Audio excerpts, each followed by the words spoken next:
Okay, quick backstory on this form for Vegeta. His good buddy Carrot had grown his hair out long, and now he could dye his hair without even using product. Vegeta just couldn't stand for that, and so he embarked on his own journey, and he too could learn to dye his hair without using product. Now look at this, as soon as he get the red hair, he don't know how to act. Closing his eyes in the middle of a fight knowing damn well they didn't teach him that on Planet Vegeta. And now look at him. Hair turned red, don't know how to act, feeling himself. And very appropriately, here is Vegeta with his condescending, serious face where he's looking down, as well as his serious face looking forward. Now, I'm not gonna lie, when I opened up the packaging and I seen both of these faces, I was like, wait, did they give two of the same face? But no, it's just a very subtle difference. And while we're here, the difference between this and a Berserker Blue is actually this face looking downward. So on a Berserker Blue, and I mentioned this in the last video and some people was like, yeah, I strongly disagree. With that yelling face, I think, so by the way, the yelling face and this face are the two differences between sets of faceplates. But with that being said, I think that I just wanted to take this time to talk about my problem with that other face. That other face gave me like bulldog pug vibe. So I won't lie, as I'm editing this video, the face sculpt does look a lot better to me. I don't know what it is about it that's all of a sudden grown on me, but I would just let past me get his shit off to it. I don't know, something about the hairline to eye to nose ratio, something about that part. I'll put the picture up on the screen so y'all can see. But either way, he comes with a smirking face, yelling face, gritting teeth face, and a punched in the face. Very typical for Vegeta. Either way, moving forward. So this is how the Silent Avenger looks on the Dragon Ball Super Broly body, and it just looks, that's one of my favorite looks for Vegeta. The darker spandex with the red hair looks awesome, and it will always look awesome to me.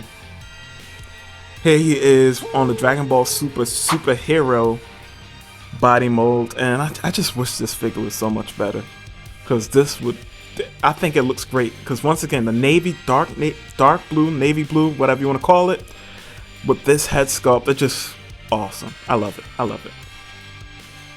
And here he is on the Ultra Ego body from Kong Studio.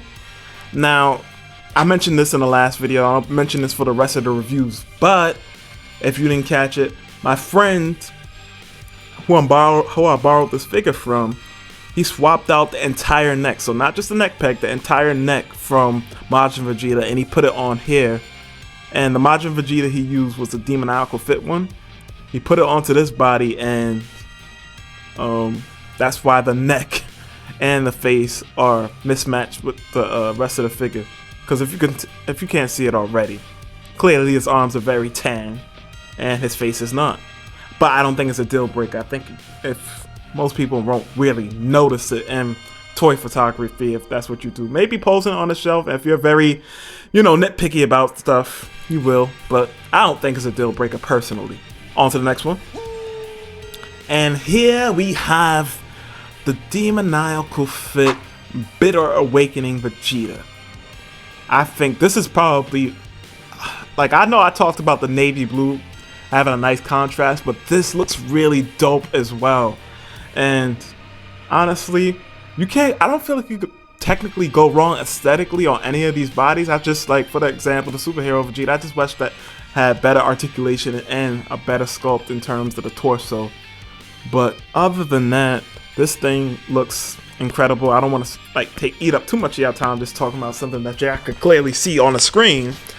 But also, we have the Saiyan Saga Vegeta, and I would show you that.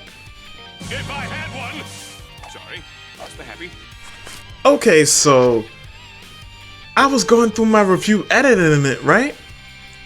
And I'm like, something feels like it's missing, and I completely forgot about the Super Saiyan Blood Awakening Vegeta from S.H.Figuarts that just came out not too long ago. Dumbass! And really, between this and a bit of Awakening Vegeta from Demoniacal Fit, it's not really a huge difference between the two in aesthetic. The yellow on the S.H.Figuarts version is a bit more mustardy, if that's a word. It's not a word. But that's the main difference, and also it's cheaper. But I'm going to get into a whole comparative review for those two figures later on. Hopefully sooner rather than later. But with that being said, now let's move on. Okay, so as you can see in this picture, my hands are very moist. I promise you I wasn't doing anything inappropriate. Either way, basically sometimes the peg can get stuck in the head. And so, you know, simple problems require simple solutions. And basically what I did, dunk it in the hot water, let it sit there for a little bit. And honestly, throughout switching out the heads or what have you, because it does come with an interchangeable peg in the pack, hot water is definitely going to be your best friend. Hot water and patience. Don't try to rush and rip these pegs out. These things are, it's such a small joint. It's only so durable that it can be. So don't try to rip these pegs out. Hot water so the plastic can expand, and patience. Also, don't think I forgot about the comparison between the old Tamashii Vegeta Super Saiyan God head sculpt and this one.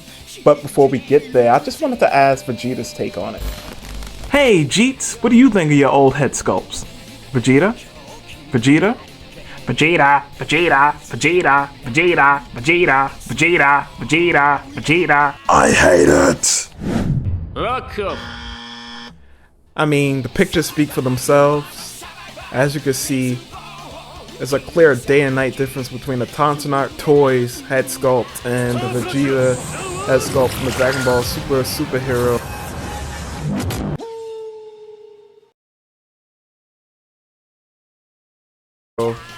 Official figure. And to be fair, I'm sure Tamashii can do a much better job than this now. I'm pretty sure they could have did a much better job than that before, but y'all know my action figure conspiracy with Goku and Vegeta. Because they can put out so many Goku and Vegetas, there's no real incentive to give you a definitively, hey, this is your go-to Goku or Vegeta head sculpt. There's no real incentive to do that, because they always gonna sell you a new one with a slightly more improved sculpt, right? So that's why, I don't know, it's kind of, I want to call it an unfair comparison, but in a way it's not, but in a way it is. Because I know Tamashi's not trying the hardest, but at the same time, you're spending real money on this. So who really cares about those extra, what do you call it, details? Because at the end of the day, you as the consumer want the best product that you can get. And the Tonsenarttoys Vegeta head sculpt is clearly way better. No questions asked. But I guess you could look at it as a different art style, but what art style is the one on Tamashii? You know? So, I don't know, man. With that being said, let's move forward and hurry up and close this thing out. So now real quick, I got Gohan right here. Don't ask why he doesn't have the rest of his body. But I want to show y'all something real quick. And then what we gonna do, it's a little bit loose, but I'm sure with some adjustments you can fit it on. Now, why am I putting Vegeta on Gohan's body? Well, because if we look at the peg, whatever 3.0 Vegeta that comes out, it's possible that it could use this same peg. And if that's the case, then these heads won't become obsolete. But I guess also, if you really wanted to, you could switch out the whole neck for whatever other neck that you could use. But yeah, that's the one thing I wanted to point out. Okay, so here we are on the internet. I searched up Tonsenarttoys Silent Avenger, which is basically the Super Saiyan God head sculpt. And you can look at some of the prices. Some of the prices aren't bad. Some of them prices, like, okay, the $100 is crazy. But The rest seems pretty good. Now, some of these prices, I'm not gonna lie, seem a little bit too good to be true. And I would just use my discretion when buying or thinking about buying from some of these things. Look at the reviews, look at, like I said, sometimes something can seem a little bit too good to be true. Definitely use your discretion when some of these super cheaper prices, like $23.76, that's cheaper than the original retail price. Like, that to me would seem a little sus, but you can check it out anyways, because you never know, you might find a golden nugget somewhere. But with that being said, let's move on to the next segment, strike a pose, and then, peace. I always gotta thank y'all for watching the videos and whatnot. I can't thank y'all enough. I put, especially the review videos, I put a lot more effort actually at those videos than the discussion videos, so I'm always appreciative when you support any of the videos, but especially the review videos. With that being said, stay tuned for the Strike a Pose segment, and I'll see you guys in the next video.